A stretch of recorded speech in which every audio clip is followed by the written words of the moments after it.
Hello everyone, my name is Christian, and for my mythology remix project I chose the Norse myth, The Kidnapping of Idunn. Instead of writing it as an essay in the traditional way, I decided to represent it by baking an Eplekake, a traditional Norwegian apple cake. The myth that I chose is the story of Idunn, the goddess who guards the magical apples that keep the Norse god young. When the giant Dayatsi kidnaps her, the gods begin to age because they no longer have access to her apples. Loki eventually rescues Idunn by transforming her into a nut and carry her back to Asgard, restoring the god's youth. I chose to bake an Eplekake because apples are the most important symbol in Idunn's story. Since Eplekake is a traditional Norwegian dessert, it also connects to the Norse culture where these myths originated. I thought baking would be a creative way to represent the myth while tying together its theme and cultural background. Working on this project helped me understand how important symbols could be in mythology. I learned that Idunn's apples aren't just ordinary fruit, they represent youth, life, and renewal. Without them, even the gods become weak and old, showing that they are not completely immortal.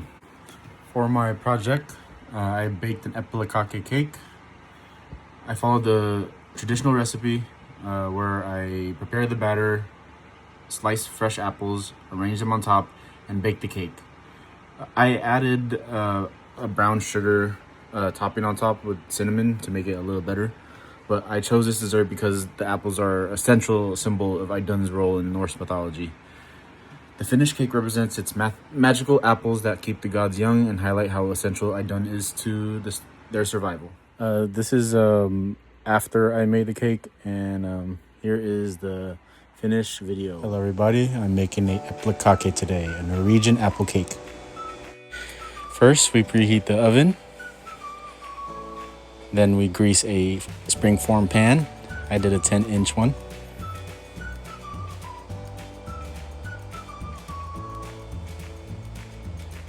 Then I mix together my brown sugar and cinnamon.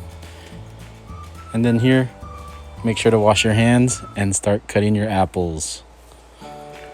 You just want to make sure that your slices are big enough to fit your pan. Here's me cutting the apples. And now here we start adding our sugar and butter together, and we want to start creaming them together. I show you increments of how it looks like. First it will be crummy, then it's going to start mixing together,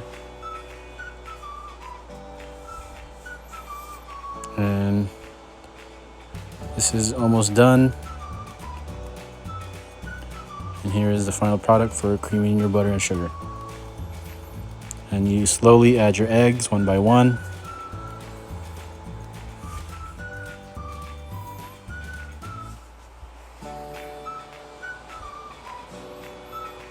I forgot to make a video of me adding the vanilla, so add your vanilla with the eggs.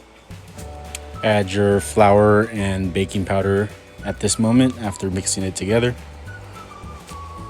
You want it to fully combine and be smooth. At this time, I realized I forgot to add my milk, so here's my milk.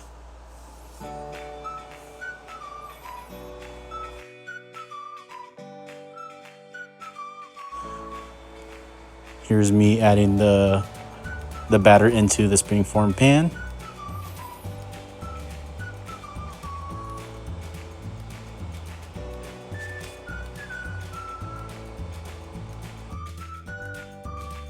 I smooth out the bottom of the batter and make sure that it's flat enough to add your apples.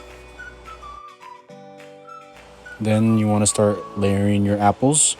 You're going to do an outer layer of apple slices, and then you're going to start adding apples in the middle where there's an empty space.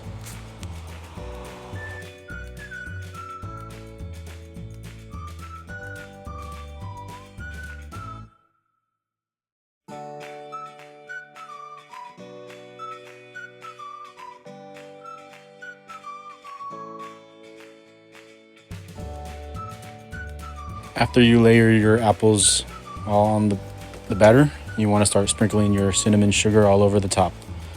You want to cover the whole top side of the cake and make sure that you use everything.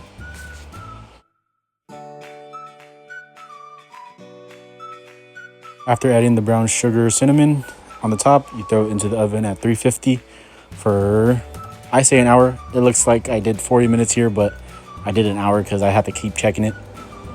Here's me taking the cake out of the oven. Perfect brown. Here is the Eplekake after it came out the oven. Super good, super tasty. Wish you guys could have it. After eating this cake, you'll start to feel young, like how all the gods felt after Idunn fed them the magical apple that she guarded. Thank you for watching. Overall, this project gave me a better understanding of Norse mythology and showed me how food could be used to represent stories and symbols in a creative way. One thing I also learned is that Loki represents the trickster archetype in mythology.